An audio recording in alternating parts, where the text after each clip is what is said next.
جیسے ہی چیتے نے بھیڑیے کو دھکا دیا تو بھیڑیے نے اپنے تیز اور نوکیلے پنجے اس کے جسم میں گاڑ دیے، پھر دونوں ایک دوسرے پر حملہ کرنے لگے اور تھوڑی ہی دیر میں دونوں ہی گہری کھائی میں جا گرے۔ آج بھیڑیا اور چیتا بہت خوش تھے کیونکہ بہت دن بعد انہیں میمنہ اکیلا ملا تھا، ورنہ اس کی ماں اس کی کڑی نگرانی کرتی تھی اور ہر وقت اس کے ساتھ رہتی تھی۔ جب انہیں اس بات کا یقین ہو گیا کہ اس کی ماں دور ہے تو انہوں نے اسے کھانے کا منصوبہ بنایا، مگر ایک مسئلہ تھا کہ یہاں میمنے کا شکار نہیں ہو سکتا تھا کیونکہ اس کی آواز سن کر یہاں شیر بھی آ سکتا تھا اور دوسرے جانور بھی۔ ہم میمنے کو سیر کے بہانے کہیں دور لے جاتے ہیں تاکہ اسے اطمینان سے کھا سکیں، بھیڑیے نے چیتے سے کہا۔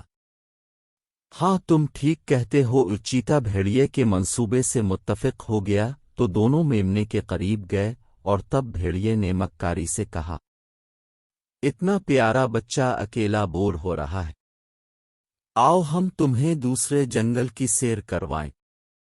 میمنے نے جب چیتے اور بھیڑیے کو دیکھا تو وہ ڈر گیا۔ ڈرو نہیں بچے، ہم تمہارے انکل ہیں اور تمہارا خیال بھی رکھیں گے، چیتا مصنوعی پیار سے بولا تو میمنہ مان گیا اور ان کے ساتھ چلنے لگا۔ ادھر چیتے نے سوچا کہ کسی طرح بھیڑیے کو بھاگا کر میں اسے اکیلا ہی کھاؤں گا، چنانچہ اس نے تھوڑی دور جا کر بھیڑیے کو زوردار ٹکر مار کر کھائی میں گرانے کی کوشش کی، مگر جیسے ہی چیتے نے بھیڑیے کو دھکا دیا تو بھیڑیے نے اپنے تیز اور نوکیلے پنجے اس کے جسم میں گاڑ دیے، پھر دونوں ایک دوسرے پر حملہ کرنے لگے اور تھوڑی ہی دیر میں دونوں ہی گہری کھائی میں جا گرے۔ میمنہ یہ دیکھ کر سمجھ گیا کہ دشمن کبھی دوست نہیں ہوتا۔